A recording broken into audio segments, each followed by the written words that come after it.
welcome to DocPoint, Finland's best and only documentary film festival. It's our 20th anniversary, and we are celebrating it. One of our wonderful ways of celebrating it is to have a mini retrospective of Gianfranco Rosi. And I have a wonderful pleasure today to moderate the Q&A with Gianfranco Rosi. My name is Kati Juurus. I'm the artistic director of the festival. Wonderful to meet you, Hello. although it's Not too bad. unfortunately not entirely in person. Can you please tell us first where you are? And I yeah, am in Rome right now, and this is the place where somehow I wrote the film and where I edited it. Then I left for 3 years. Then I came back here, more or less during the pandemic, was February of exactly 1 year ago. yeah, And then I edited here my film, and unfortunately now I'm promoting the film all over the world from this you room. are. It's getting a bit too much, like this being confined in this room. I Looking think forward I to think right after this. us you are having an interview, a meeting with Hollywood Reporter, and it's I do. probably linked to the fact that your wonderful film Notturno is the Italian candidate in the Oscars race. So, how is Yeah, it going?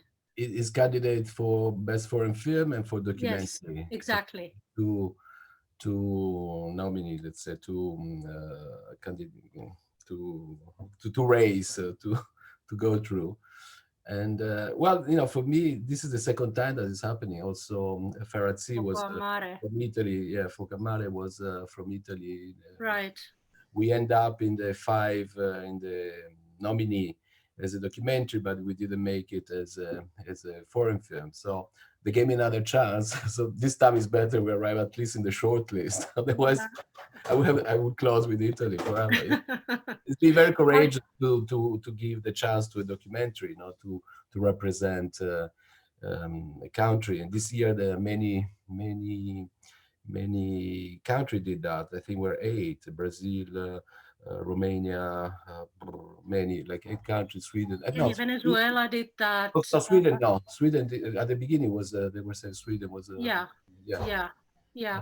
Then How do you what do you think that means? Like, what does it mean for the documentary film industry in general? Like, what does this tell us? For me, since the beginning, when I started making my first film, which was Boatman in India, I was trying to break, that line between documentary and fiction, because documentary and fiction, they were born at the same time, in the history of cinema. And I never understood this division. Then, of course, there are different kind of documentary, but for me, the language that I want always to use in my work was the language of cinema. Mm. So storytelling and narration, having a frame and be able to tell a story within that frame, following the people you met, and then these people somehow they become character, performing somehow their own life. Yes. There's nothing written in my film. There's nothing staged in my film, but in order to do that, I have to put a lot of time, in order to arrive to the intimacy. And I work alone. I'm a one-man crew when I work. I know, and I want to talk about that. Tell us, let's first beginning. I mean, because I think we should mainly concentrate about on Notturno because it's we only have a limited amount of time, and it's the newest film. How did the first idea? I read somewhere that you always have a small idea but a very sort of deep one, important one that you start following. So what was the first initial idea for the My film? teachers was always telling me, if you start writing in a documentary more than something that is be contained in a match box, you start with a lie. So it's very important to have a synthesis of that idea for me. And when I started this film, it was a very natural passage from far at sea. I needed to go to see what was beyond that tragedy, that was in Lampedusa, and where the people escaping from death, from Mm, all kind of heaviness in life. They were arriving, and Lampedusa was a tiny, tiny island. It is a tiny island where people arrived there, and for the first time, I embrace this incredible land. I'm looking here at this map, which I always have in front of me because this is where I start getting my. I always show this, and maybe like every interview I do, it's very important that we understand this immense territory where I started the film, and that was the idea somehow to eliminate the borders, Yeah. because these borders they were 1916, Balfour and Pico, they just cashed on Mm. a table, drinking whiskey and smoking a cigar. They Hmm. decided in a very crazy way to build these borders. So my idea, although the film takes place in border, I wanted somehow from the beginning to eliminate this idea. And the Yeah. border, it represents in this area something that somehow divides, something that lacerates, something that creates an abyss in the identity of people. Mm. I wanted to use the border somehow. It became like a way of encountering people for me, and this encounter became the film. It took me Mm. years to put together all this story, but then I understood very soon that there was no different when you're talking about pain, you're talking about the echo of war that create this tragedy. That um, the that pain is something universal, Yeah. and there's no difference Absolutely. between Syria, Iraq, Kurdistan. Um, uh, the, the border didn't mean anything anymore, Mm. when I was Mm. there. And Mm. that was the first idea, to eliminate this Okay. separation, and having this place, let myself be transported from one place to another place, and somehow transform this in the Mm. mental place, in a Mm. geographic that somehow was like an inner soul, was not Yeah. about the boundary or division. Mm. Yeah, because I thought about the film, like there is one difference, which I thought was quite a big difference to your former films in a way, because I mean, all the other films are more or less made in a place, and the place is sort of the, and now you are moving around. Actually, the place loses its meaning more than in your former films, but now what you're saying actually means that actually it is a place. It is one place. It's only spread around uh, Yeah, in and these for me, the borders. place was the place of the people I met. Yes. The inner place. There is an incredible dimension between a landscape and the mind. There's a mindscape. There's Yeah. something that is called mind, or psychogeography, or the Mm, geography of the darkness. I don't know, but for me, every people I met in a place, it was representing exactly what the drama of that place, the dramatic mm, element of that place. And that what is was important. There was a reflection between the person I met and I decided to follow, and the place where I met the person. So mm. at the beginning, I spent like 6, 8 months going around without the camera, without filming. And without encounter, my film doesn't exist. My film is happening at the moment I encounter someone. And once I embrace all this encounter, after 6, 8 months, I went around with my assistant in different place. Then I was able to film, and I was able to put the camera somewhere, always with the knowledge that making film is about missing things. It's not about gaining things. When my producer asked me, "Are you not gonna have a camera? You're gonna miss so many things." It was fine for me missing, because then what was important was the encounter, and to be able to go back there to that encounter and start filming. Once I And had you the idea did you of find all the people that you encountered on your first trip? You were able to track them down, and you were able to, like, yeah, you know where you had a script. absolutely, I was able to track them down. And the most important thing, in my work, I have to generate something that is called trust. With no trust, there's nothing happening there. And I realized that later. I realized that when I meet people, sometimes I meet someone for 1 hour, 2 hour, one day, and then left for another. And when I start going back, I say, "Remember me? We met 6 months ago, Mm, 1 year ago, 8 months ago in this place. I'm coming tomorrow there." They were mm. like surprised. "Oh, so you're back? So you really want to tell my story?" Yeah, exactly. Once I I can was understand. there, the whole door they were opening up, and the fact that we were only two people was very easy to spend time there, because once I was there, then I had to spend a lot of time with each person that I met and be able to somehow entering in their intimacy, in their life. You know, for me, the truth in documentary is like trying to find something extremely intimate that somehow becomes the synthesis of life, becomes something universal, become an archetype, you know, becomes a story that has a beginning which I cannot feel and Mm. has an after which I cannot feel, but have to feel that moment which is so essential, and there's a synthesis of life which is so Mm. powerful that then this become for me a way of going from one story to another story. Yeah. Only if you're able So, to you create know, a when you're synthesis, you're able to go to another story.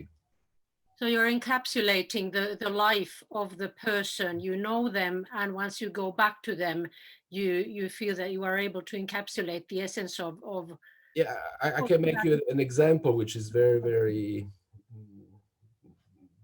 important to me. One of the first encounter that I had when I was here in the Yazidi area in Mm. Kurdistan, I wanted to. That was an absolute. That was another. You know, I created in my mind. Okay, Baghdad things. These are important places where I have to film. And when I went there, I wanted to in Sinjar in Kojo. No, I wanted to make the story of these thousands of women that they became sex slave of ISIS. And I was there. I started filming this city completely destroyed. You know, it was like an archaeological site. This city. I said, how this is possible? This destruction, this deterioration, this physical and psychological destruction in this place. And then accidentally, someone came to me and they said, "What are you doing here?" "Oh, I'm making a film." "And where are you from?" And he said, "My wife was kidnapped Oh two yeah. years ago by ISIS, Mm. and we don't know where she is Mm. anymore. I have some record of her. I think you want to hear this." And I went Yeah. to his house, and he showed me this phone, this iPhone with hours of Yeah. messages. Yeah. I didn't understand the language, and I said, "Can I film this?" I start Mm. filming that completely out of intuition. Mm. 3 4 hours of message of this desperate voice, Mm. sometimes whispering, sometimes crying, Yeah. sometimes asking for help. And I didn't know what to do with this phone. And this was at the beginning of my journey. And then this phone and this voice became an obsession to me. And every time I was in Iraq, I tried to go back to this place and tried somehow say, how can I use this voice and this phone, asking what's happening. He said, no, there's no news. There's another phone call that she made. Mm. She's still under the ISIS people. And this went back and forth for 3 years. See, Wow.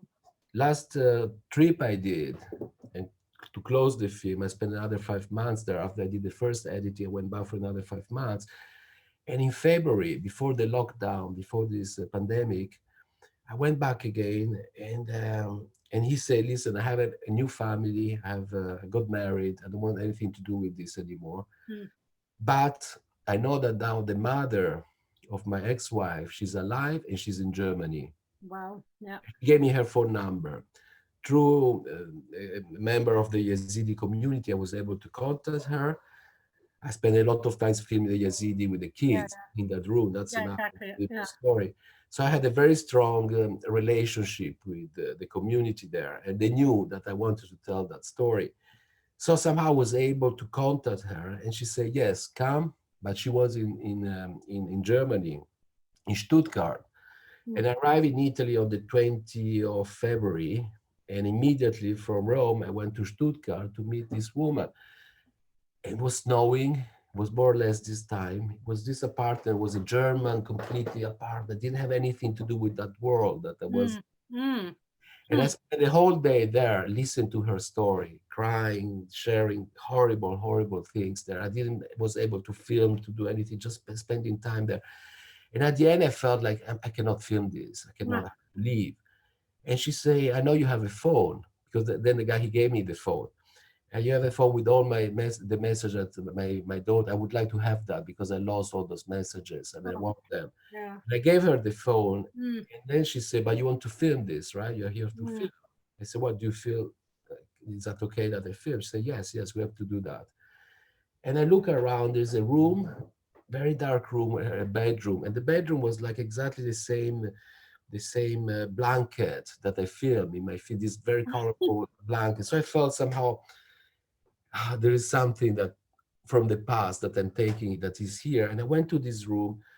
I put the camera down. There was no light. She came with the phone, and just the only light available was the light of the phone. And she started listening to these messages. It was like one shot basically.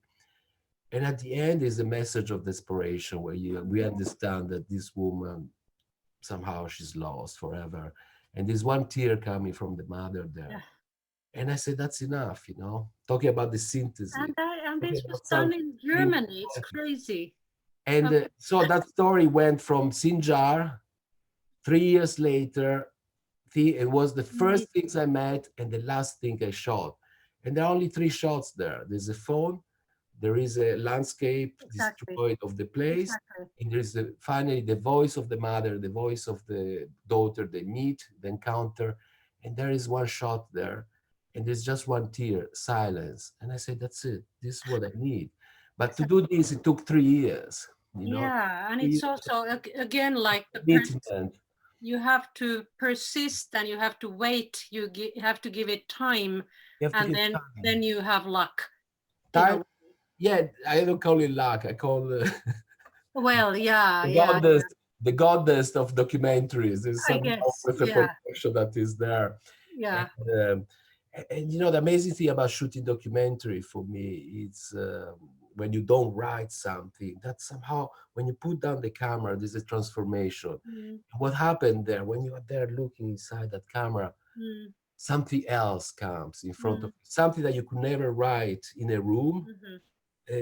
in a situation, and that's what it is, the beauty of it, to find a reality that is so much so strong, that I would Marvel of never be able to write reality. down in my room, when and that's why I think documentary we should write as less as possible and just go in this journey. Of course, I had the privilege to have time in my work, but since my first work lasted 4 or 5 years in India, and I only shot 9 hours of film in 5 years. This is called Boatman. This is like my Yes, first film. I know, I know. Oh, you're showing Boatman. You Can showing I? Boatman? Sorry. Are you showing Boatman in your retrospective? Unfortunately, no, we're Ah, not. We okay, can't because it's an online festival. Now we had to cut down. Yeah, but okay. next year, when you come to Finland, then we do a proper. Then we do a proper retrospective with all your films, and the next one also, right? The one that comes after Notturno. So it's going to I, be I'm writing. I'm writing taking right a few now. years. I'm But not. I'm writing in these days. I'm writing my new film. great. So bring it. Can you promise to bring it to Helsinki, please? Promise. Yourself, Promise. promise. Wonderful. I, We have a deal. I Well, was in Finland in the most beautiful festival, the Midnight Sun Festival. yeah, I love that yeah, festival. I know, but this festival is No, nicer. no, I know, I know. But I No, was but able to can I ask experience about? the 24-hour day. Yeah, well, it will be night, during now this time. But can I ask about another scene which has been like sort of very much staying in my head? Also, it's the scene about the Kurdish. I think they are Kurdish fighting women. Yes. The scene with the women that are preparing for the day, waking up, preparing for the day in a complete silence. Yeah. And I find that an amazingly powerful scene, which sort of comes to the border of fiction and documentary, which you were talking about in the beginning. So, can you please tell me how you decided to do And that scene? no, and that was the most realistic scene that happened. I had the permit. I had the permit to follow the border between Iraq and Kurdistan for the president he saw the scene of the kids, and I had to take the permission to film with the Kurdish army there. And after he saw the kids scene of the Yazidi kids, he said, "I give you anything you want there Mm, because the way you portray these kids here, I trust you completely." mm, So I had the permit to go there. It was me, my assistant, and a driver from the Kurdish from the army, mm, and I had the possibility to spend 2 months in this border. And this border goes from Syria basically to Iran, the border, Yeah. the Kurdish. And I spent like 2 months there, going from one place to another place to another place, with an incredible welcome from people, because I had the permit to shoot there and to be there. I didn't know the language, but since I didn't know the language, so there was no way of asking question there. And Yeah. after a while, they got used me be around and just, filming. And what I had to film was filming the silence, was filming, sometimes I think that if you ask 10 questions, you have 10 answer and it's not interesting. So you have to be able to wait. And by being there so long, I knew that, these people that were coming, this woman, they were coming out from a battle, coming back and just relax. And they were there in the room. They were, each one was in his own, the computer, the things. And after 1 day, 2 day, 3 days, I was there. I was totally invisible in that room. Mm. And that I knew what was happening constantly in this room. Mm. They were arriving, relaxing, and then sleeping there, and then waking up and go back to another battle or to another checkpoint or to another um, whatever the Mm. duty they had to do it. So this is a result again of spending a lot of time there. Mm. And the fact that I didn't speak, I just say, don't, I'm not here. Don't worry. Just do your own things. Mm. Just find one angle because this is very important for me to find the right distance to film. Yeah. And I stayed there for days, 1 day, 2 day, 3 day, till people forget I was there. And I was able to film that, and this moment Gorgeous. of silence for me, it says everything. Like Ali, it's another person, Yes, another, I wanted to talk about he Ali. never Yeah. talks, in his life, Yeah. and I was not able to communicate with him. Mm. In Focamare, there's this kid that Yeah. Yeah. Yeah. talks, and he's the same. Somehow, also they're dressed the same, the two of them. They have the same jacket, the same. And They're he's so all beautiful. hunters, and Ali never talks. No. But I remember looking at his face, looking at his eyes, looking at his expression. It says everything. That's why was very difficult in the editing to give the weight of ending up the whole film in his close up where he doesn't say anything. And I Yeah. think in that silence, there's so many answers there that is worth the thousands of questions or thousands of answers. So this is the Absolutely. film somehow suspension, is a film of weight. The weight is such an important element of this film. It's a film about the echo of war that come to you, but you never face the battle because I tried to film the battle. It was never interesting. It was like Yeah. boring, it was extremely boring to be Yeah. there waiting. And you're just waiting for the worst to happen. I said, I don't want Yeah. to wait for a bombing and destroying something and then go to the hospital and shooting Yeah. people Yeah. with blood. I don't want to do that. No. It's been done so many times. But what is more interesting for me is to film the echo and the, how you call that, the wave that this bomb goes to so far away, goes miles, miles, miles away. Yeah. It's a And the light. blaster that hits far away and create incredible consequence on daily life of people. So that's what I wanted to film, Yes. Yeah. the courage, the survival, the sense of going through the day constantly. And then you ask a question. I think this also is a political film because every frame that there is, you ask why. Even the ISIS prisoner, you have to ask yourself why these people are in this jail. Mm. Okay, they committed the worst Mm. crime, but at the end, can you put like 250 people in one jail like this with no light and having them coming out only twice a month to have a 50 minutes air and then be there with no water, no bath, nothing.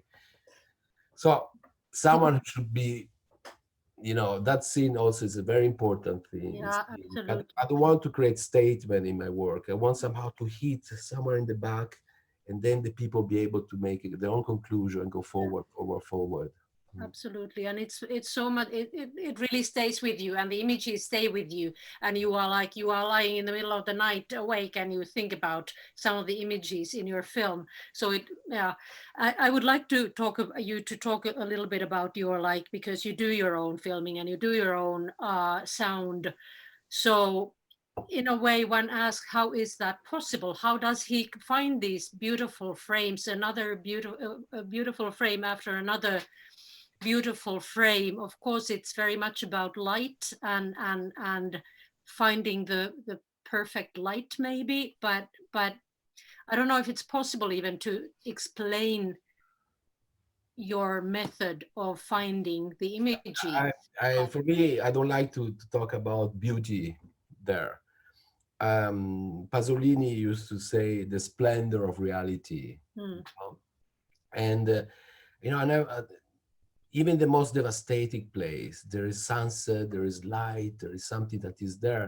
And light is part of language of cinema, choosing a lens, choosing a frame, choosing, so I always want to have this very strong formal choice that belongs to cinema, with awareness that what I have in front of me is totally real and is totally not directed. It's there, it's reality. And this is what is important in documentary. The truth for me in documentary is to find the right distance of telling a story constantly. And the right and light is part of a language there. Because if I would shoot the film with the blue sky, it would be totally different. And I felt I started this film, that's why it's called Notturno. I started this film first with the idea that all the film had to be shot at night, because night somehow I felt extremely protected by the night. And night is very misleading. A snake can be a stick, or a stick could be a snake. So at night, you find there's a comfort zone, there's a moment of quietness. At night, people don't fight. There is no fight at night. People, they meditate, they're waiting for the day. And that's how I started the film, through this night, the night, the mystery of night with the hope of the day coming up. But then, of course, after months that I was there, I felt like, no, I have to go out from the night. And that's us shooting a twilight zone, like before the Yes. sunset and after the sunrise. Yes. And that was already breathing. And then I said, this is not enough. I have to shoot outside the reality of daily life. But I put myself a very strong limitation on that, which was absurd, because in Middle East, waiting for the clouds is not Helsinki. But it's 80% is cloudy. So it was a very bizarre choice. For me, it was a very important to have that. And I said, okay, I'll shoot outside, but only with the clouds. Mm. But very simply, because clouds, they allowed me to film 360 degree and finding the right frame, because then I don't have to worry about the sun in my camera, Mm. where I can only shoot like this. Mm. When there's clouds, I can shoot 360 degree and be able Mm. to move and boom. Okay, this is the right frame. This is the right frame. This is the right frame, and I have my frame that is there. So the cloud somehow is like in the Greek tragedy a protection. It's like Mm. the chorus in Mm. Greek tragedy that helps the story to go on without becoming a protagonist, but is there, is constantly there. So the Mm. clouds, to find these days of clouds, of rain, was very important for me, because it was like a tool to be able to create that emotion and that element of narration in the film that for Yeah. me was very important. Is Try is to find um, again the rigore, how you say the rigore the in rigor? the rigor, the Rigor. rigorness of Mm. and the discipline of cinema. Yeah, yeah, yeah, Because I exactly. never understood that. Sometimes people say, but your film is so precise. You should move more. Your camera is more real, But I never found They that. tell you that? He said, why, if I move the camera, is more real? If I move the camera, I become the protagonist. They're running around, and then falling down. The camera is up again. But if I don't move the camera, the audience becomes the protagonist. It's a point of view. The audience has to get inside this point of view. This for me Mm. is very important, to create this illusion, which is cinema, or having people making this journey with me, Beautiful. trusting me that from the beginning, if you have the patience to arrive at the end, you will have all the answer you want. Mm. Beautiful. And Is that's this for why? me what is important. Is this why the projects are so long that you just have to wait for the absolutely perfect cloud or moment, or Yeah, like that's how what. much do you shoot? Like is like when you go to the edit, do you have a lot of material or just a little bit, like nine I have, hours? in this case, we had a lot of material, but editing become another moment of. It becomes another moment of writing, there, because I Yeah. never watch the footage when I'm shooting. but I know exactly the moment that are important. If you close your eyes and you recall 50 years of your life, you don't recall every day of your life. There's Mm, moments, boom, boom, boom. So when I come back from my journey, I close my eyes and it's like this, and this. So it's very fast to pull up the important mm, element. And then with my assistant, I worked on what is important there, and that becomes the footage I work with. mm, You know? mm, And this is very important that I'm able to make a selection of this, and the selection is based on memory, on encounter, on moments that are very important. It's very important when I'm back to editing to bring everything to the present tense. And I have to forget about when I shot that I was almost kidnapped, or I risked my life, or I risked the life of my assistant, and so this scene has to be there. No, once you're there, every scene is equal. mm. And I have to forget my experience or how hard it was to shoot that, I because maybe actually was going to ask you, there like, is no was there? space for that scene in the film. I But was going to ask you if there were scary moments, but that's not important for you. no, So, but what is important is like, as I say at the beginning, making films about missing. yeah, So even when you know, I shot 80 hours of film, and the film is 2 hours. So there is like 80 some, I'm very bad in math. There's 88 hours of film that are out. yeah, But in these 2 hours, all the 80 hours are there. yeah, yeah, You know, it's part of experience. yeah, It's like when people ask me how long it takes to make this film. 3 years. It's not true. It took me 50 years to make this film because yeah, yeah, all my life that is there in making this film, my choices. So the same, these 2 hours, mm, they have their own value and weight because there are other 80 hours or 85 hours that are out, but somehow those 85 hours are all there present. I It's understand. like And when you make somehow that's when very you make a moving. picture. It's like when you make a picture, a good Mm, photographer is able to create a synthesis that is before and after, and even what you don't see is there in that picture, in that frame. So this is the challenge always to include in a scene what is out, what is left out, and that's when cinema becomes metaphor, you know, yeah, and that's when um, and becoming a metaphor is like including what is left out. You mm, know, Bertolucci, when he saw my film Farazzi, after he gave me the award in Venice with Sacro Grada, he gave me the Golden Lion there. He wanted to see this film. It was going to be in Berlin, and he said, "Well, I want to see if you deserve the Golden Lion. I want to see this film before you go to Berlin." And I showed it to him, and he said something very beautiful. He said, "You know, Gianfranco, this film contained what is not there is there. I can see." I can see in this what you left out constantly. And then he says something very beautiful. He said, you know, we invent cinema every time we shoot. mm, Every time is like the first time, you mm, know. And that's what I feel. Every film for me is my last film, and every film I start is my first film because I mm, completely have to forget about my experience. mm, And every time you put yourself with the camera, with the lens there, you have to invent a mm, narration, and that's the beauty of documentary. And documentary exists because we are able to experiment constantly.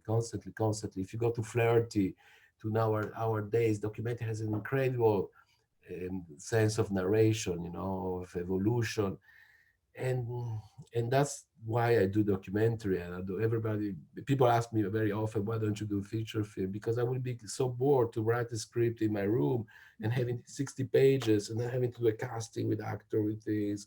mm, It then becomes like being an artisan there. I'm not interested. What I love to do is like discovering the story while I'm filming, and that only in that frame, when I put my eyes there, I can understand the story I want to tell. And only with the knowledge that when I put the camera, things change, no matter what. I change, who's in front of me change. And then somehow there's a miracle that nobody can write, nobody can put on paper. and all of us who watch your films also change and are very thankful for that opportunity to change a little bit uh, by watching your films. I know I promised to release you. I do you have to go or do you still have time? I have, yeah, no, one more question. They are going to be angry. No, no, Hey, no. I wanted to ask, like, do you keep in touch with the people that you I film? do. I do. Can you tell me what's going on with Ali? With Ali, Ali, we bought him. I had a foundation with my previous film with the Sarkogra. We were able to have a foundation, Ah, and when I was there, they just needed a boat. Ali needed a boat in order to be a fisherman. That's what. mm, So we bought him a boat, and a small boat, but still he's able to. I spoke yesterday to my producer, to Sabine. I said, so how are they doing? They're great. They can survive in this incredible, horrible. At least they are able still to fish. So yeah. his boat is called Captain Ali, Wow. and he go fishing, so he doesn't have to work for many, many people anymore. So he has his own boat and works. And a few days ago with Mortara, the guy in the south, I just sent him a message, and we cannot communicate. Mm, I send him I send him a message of a poster of things, and he just sent me a message of birds, like picture of oh, birds oh, that he's able to. Because when I was there, he was not able to hunt any birds, yeah, which yeah. I love it, because the birds were all, it was the season was dying. So he said, it's crazy. You're filming me being a hunter, and I'm not shooting a single bird. I said, this is Mm, perfect. I don't want to see a bird being shot. And so for me, that was about the weight, with yeah. the war coming from the back, this fire that changed everything. Mm, And but now he's very proud. He keeps sending me birds and say, "Listen, I'm a hunter today. I have mm, 100 birds." So yeah, send yeah, me a picture yeah. of birds. Hey, I have something to give to you. It's very little, but it's from Doc Point. It's here. We Thank will you. send it to you. You Okay, can't read it because it's in Finnish, but it's a small piece of primeval forest, like old forest, and we conserved a little piece of forest in your name to that thank is you beautiful.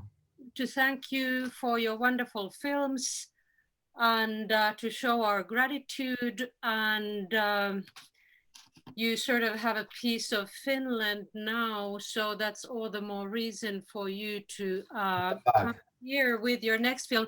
I, Quickly, let's finish with you telling us what the next film is all I about. can't. What's the small idea? I can't Oh, you because can't? because the small idea is exactly the film. Yeah, tell us the small idea. I can't. You won't? I can't Next time. because it's, if I say the world is there, is the film is there in this world. So um, I'd like to hear it, but next time. so this is an agreement. I will be there with the new film. Wonderful. Okay, I, maybe in two I take years. your I take your word for it, and I look forward to it. Fantastic. Thank you so All the much. best for the Oscars and everything else. And this was a great pleasure. Thank you so much. Thank you so much.